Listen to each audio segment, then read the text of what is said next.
जय गुरु जी। शुक्राना गुरु जी। जय गुरु जी। संगत जी। जय गुरु जी। गुरु जी। संगत जी, मैं दिल्ली से हूँ। संगत जी, गुरु जी की बहुत ब्लेसिंग्स हैं जो रेगुलर हमें मिलती हैं। गुरु जी का बहुत बहुत शुक्राना।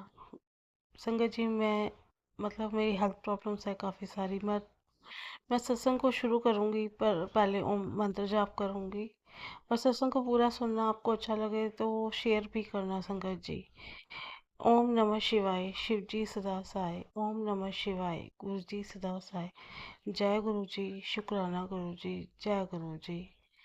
संगत जी, मैंने ना एक बार एक सत्संग में सुना था कि जैसे शिवलिंग पे ना सरसों का तेल को चढ़ाओ, और जैसे हम जल लेते हैं तो ऐसे आप तेल ले लो, जिससे कि जहाँ भी आपको बॉडी में प्रॉब्लम है वो लगाओगे नसों की दिक्कत के लिए, वो ठीक हो जाएगा।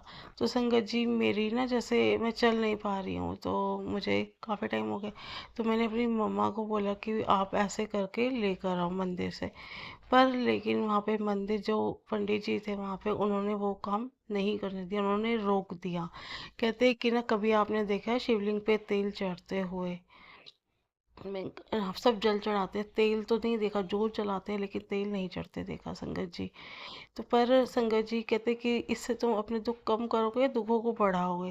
तो संगत जी, उस टाइम पे हिम्मत ही नहीं हुई। तो फिर मैंने अपने मन को ये सोच लिया कि क्या पता ये चीज़ मेरे लिए नहीं है, कि गुरुजी ने किसी बहाने से रोक दिया। क्योंकि जब हम गुरुजी से जुड़ जाते हैं ना, जो भी आपकी ज़िंदगी में होता है वो गुरुजी ही करवाते हैं। वो सही हो रहा है गलत हो रहा है, गुरुजी को पता है। अगर जो चीज़ हमारे लिए सही नहीं है तो उस पंडित जी मना नहीं करते, वो डांटते नहीं। तो उन्होंने मना कर दिया कि नहीं, ये नहीं करना। चढ़ा तो दिया था पर लेकर भी नहीं आए। और वो मतलब शिवलिंग बहुत बड़ा था, तो वहाँ तक वो पहुँच ही नहीं पाया। तो संगत जी, तो यही कहना है कि जो गुरुजी हमारी लाइफ में कुछ कर देते हैं, कुछ जब जोड़ देते हैं, तो बस सब उनके हिसाब से ही चीज़ें हमारी ज़िंदगी में होती हैं। उस चीज़ को हमें मानना भी पड़ता है। तो मैंने यही सुना कि ज़रूरी नहीं है कि हम जो सत्संग में सुनते हैं हर चीज़ को, वो हमारे लिए ही हो। मतलब कई बार कोई चीज़ होती है, जैसे क्योंकि ये चीज़ डिपेंड करती है कि आप कितना स्ट्रॉन्ग कनेक्शन है गुरु जी से, और आपकी कितनी टेलीपैथी होती है। गुरु जी कई बार ड्रीम में आके किसी को स्पेसिफिक बताते हैं कि ये चीज़ करनी है आपको, या वो करके जाते हैं। तो उसी पर्सन के लिए होता है, वो हमारे लिए नहीं होता। तो इसीलिए कि ये चीज़ फील हुई कि जो भी हम सत्संग में सुनते हैं, कई बार बहुत से उपाय बताए होते हैं, ज़रूरी नहीं है कि हर उपाय आपके लिए हो। ये आपको स्ट्रांगली टेलीपैथी होगी या चीज़ें होंगी तो ही पता चलेगा संगत जी। ठीक है ना? ये चीज़ मेरे साथ कई बार पहले भी फील हुई है, पर कई बार ऐसा होता है कि मेरे को फेसबुक पे, इंस्टा पे कोई मैसेज मिलता है, और वो मुझे होता है कि मैं गुरु से उसी टाइम मन ही मन बात करने लगती हूँ कि ये चीज़ कैसे होगी। तो उसका ड्रीम में दिखाते हैं, मतलब वो टेलीपैथी हुई है मेरे साथ। तो वो चीज़ हो जाती है संगत जी। पर कई बार ये चीज़ें होती तो हैं, पर टेलीपैथी नहीं होती तो हमें पता भी नहीं चलता। इस चीज़ को बस वही समझ सकता है जिसका स्ट्रॉन्ग कनेक्शन है गुरुजी से। कई जने कहते हैं कि हमें गुरुजी का मैसेज आया, गुरुजी का मैसेज आया, पर गुरुजी का मैसेज कैसे आता है, किसको आता है? पर संगत जी, गुरुजी का मैसेज सिर्फ उन्हीं को समझ आता है जिसकी स्ट्रॉन्ग कनेक्शन होता है, जिसने सरेंडर किया होता है, जिससे टेलीपैथी होती है। एक आपकी अंतरात्मा से आवाज़ आ जाती है कि आप कुछ करने लगते हो गलत सही, तो उसी टाइम आवाज़ भी आती है। मन की आवाज़ होती है, वो परमात्मा की आवाज़ होती है। वो मैंने फील की है, और वो भी मैंने एक बार नहीं 3 से 4 बार की है। कुछ ऐसी ट्रेजेडीज़ हुई ज़िंदगी में जिस टाइम मुझे मतलब आवाज़ आई अंदर से। जब मैं गुरु जी से जुड़ी नहीं थी तब की बात कर रही हूँ, लेकिन भगवान को तो मानती थी ना। तो वो रब तब भी मेरे साथ था संगत जी, ऐसी ऐसी प्रॉब्लम्स पे। तो संगत जी, यही कहूँगी कि जितना ज़्यादा आपका स्ट्रॉन्ग कनेक्शन होगा, तो आपका सही रास्ता या गलत रास्ता गुरुजी सब बता देंगे। पर कई बार ये होता है, हमें अपना दिमाग भी चलाना चाहिए कि क्या गलत है। ऐसा नहीं ना कोई पागल बना के चला जाए हमें दुनियादारी में। ये चीज़ अलग होती है, पूजा पाठ से रिलेटेड, कर्म से रिलेटेड। लेकिन कुछ चीज़ें ऐसी होती है जो आप प्रैक्टिकल वर्क में या काम में यूज़ करते हो, लोग यूज़ कर रहे होते हैं आपका, आपको समझ नहीं है, तो आपको अपनी स्मार्टनेस, अपनी समझदारी भी दिखाना बहुत ज़रूरी होता है। तभी वहाँ दिमाग की ज़रूरत पड़ती है कई बारी। पर ज़्यादातर मैं तो हम जब गुरुजी को साथ लेके चलेंगे तो गुरुजी वो काम होने ही नहीं देंगे। सुबह घर से निकलते हैं तो गुरुजी का नाम लेके निकलो, और रात को आप तो गुरु जी का नाम वहाँ पे भी अपना चलते फिरते जब मर्जी मंत्र जाप करो, जब भी गुरु जी आपका हमेशा साथ देंगे। पर ये चीज़ होनी चाहिए कि हमें गुरु जी को मानना है, गुरु जी से बोलना है। संगत जी, एक प्यारा सा सत्संग है गुरु जी का, वो मैं आपके साथ शेयर कर रही हूँ। आप पूरा सुनना, ध्यान से सुनना, स्किप नहीं करना सत्संग को संगत जी। गुरु जी के बारे में कहना बहुत मुश्किल है, और इतने बड़े भगवान जो आपके सामने बैठे हैं, उनके आगे अगर हम मत्था भी टेक लेते हैं, कहते थे इस बड़े मंदिर में इतनी शक्ति है कि जो बाहर से भी मत्था टेक के चले जाएगा उसको भी ब्लेसिंग है।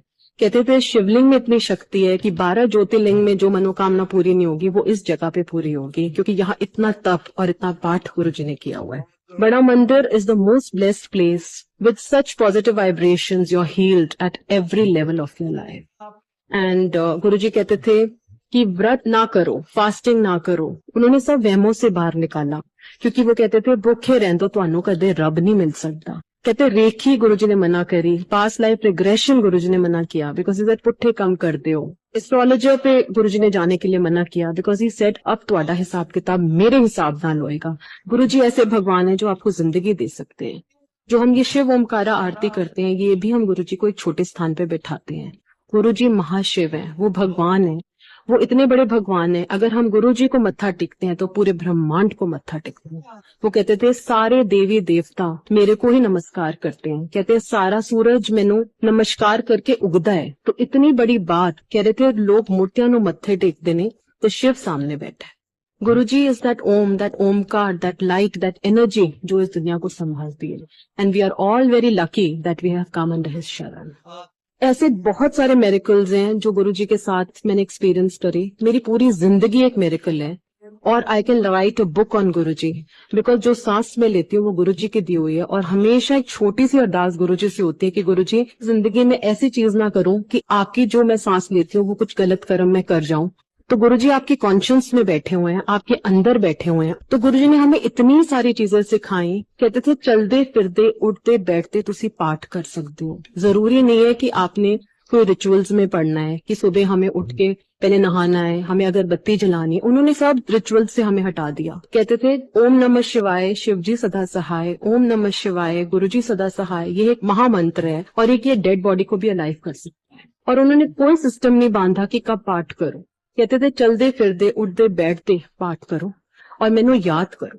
कहते हैं एक टाइम आएगा मेरी फोटोआं भी गल्ला करन गियां, and today is the time कि उनकी फोटोज भी हमसे बात करती हैं।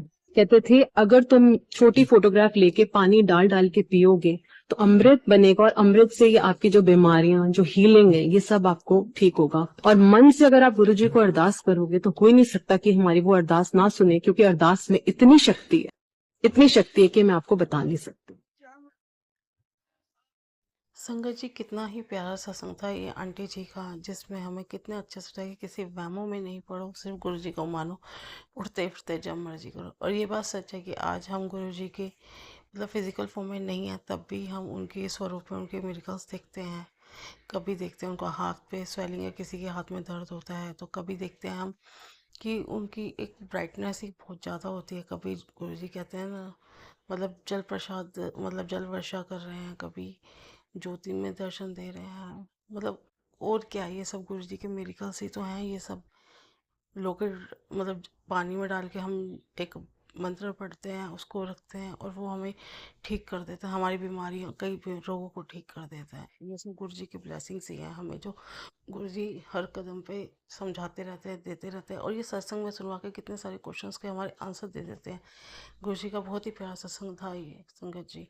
संगत जी, एक आंटी जी का और भी सत्संग है जो मैं आपके साथ शेयर कर रही हूँ, आप पूरा सुनिए। ऐसे ही एक बार गुरुजी के पास थे, तो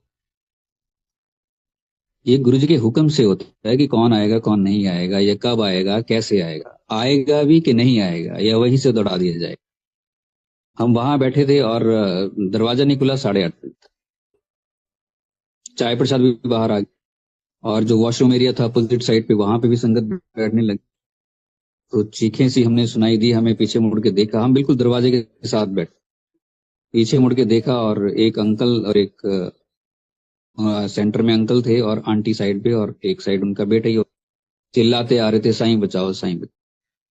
और संगत ने साइड दे दी, सबने रास्ता दे दिया। वो आए, पहुंचे, अभी 10-15 कदम दूर होंगे मुझे लगता है। वो जो स्टेप्स हैं एम्पायर स्टेट के, उससे भी 2-3 कदम पीछे ही होंगे बस। पकड़ के लेके आ रहे थे, संगत भी खड़ी हो गई, रो रहे थे, साईं बचाओ साईं बचाओ। वहीं पे अंकल ने वॉमिट की, खून की उल्टी हुई, पूरा भर गया उनका पूरा सारा गुजर, वहीं पे हो गए थे वो। और फिर किसी ने गाड़ी दी और गाड़ी में बिठाया उनको। बाहर जो अंपायर स्टेट का गेट है, वहां से हार्डली आधे मिनट का रास्ता होगा गाड़ी, वहां वो गाड़ी पहुंची होगी, अंदर दरवाजा खुला और गुरुजी सामने खड़े हैं, व्हाइट चोले में, लेग्स क्रॉस कर, जो साइड बोर्ड है किचन के साथ, नाखून को ऐसे अंगूठे के चबा रहे हैं और नीचे कारपेट को देख रहे हैं, स्टिल आंखें ऐसी टिका रखी। और हम चुपचाप जाके माथा टेक रहे हैं, हम ऊपर बैठ गए फर्स्ट फ्लोर। 15-20 मिनट के बाद कहा कि लंगर करो, और गुरुजी का हुक्म है सीधे घर जाएंगे, कहीं नहीं रुकेंगे, हाथ भी घर जाके धोने, हाथ। और हमने वैसे ही की। तो उनको हुक्म नहीं हुआ वहां आने का, एंटर करने का। आज जो हम इतने सत्संगों में जा रहे हैं, बड़े लाइट वे में जाते हैं। कई बार इसको जब घर से चलते हैं और वहां तक पहुंचते हैं, गुरुजी हमें देख रहे होते, ना तो विचार इधर उधर हो, ना ही कोई ख्याल इधर उधर हो, गुरबानी सुनते जाएं, गुरुजी का नाम लेते हैं। जो हमने टाइम सत्संग के लिए निकाला है, गुरुजी के लिए निकाला है, या गुरुजी ने निकलवाया है, तो उससे पूरे का पूरा अर्पण करना चाहिए, वैसे होने चाहिए। चिल्लम चिल्ली यहाँ वहां करते करते वहां पहुंचेंगे, हो सकता है 2-4 लोगों से लड़के भी आए रास्ते और वहां पहुंच रहे हो, तो बात नहीं बनती। क्योंकि वो जो एंट्री है, वो एंट्री उनके इशारे से होती है। संजय जी, ये बहुत ही प्यारा सा सत्संग था अंकल जी का। अगर आपको सत्संग अच्छा लगा हो तो प्लीज़ शेयर करना।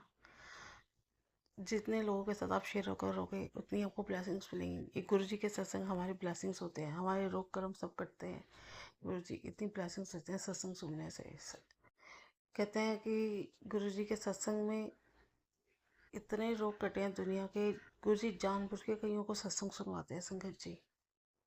तो आप इस सत्संग को अगर आपको अच्छा लगेगा तो प्लीज़ शेयर करना, और सत्संग में कोई गलती होगी हो तो माफ़ कर देना। गुरु जी आप भी माफ़ कर देना, संगत जी आप भी माफ़ कर देना। मंत्र जाप करते हैं, सत्संग का विराम करते हैं, नए सत्संग की तैयारी करते हैं संगत जी।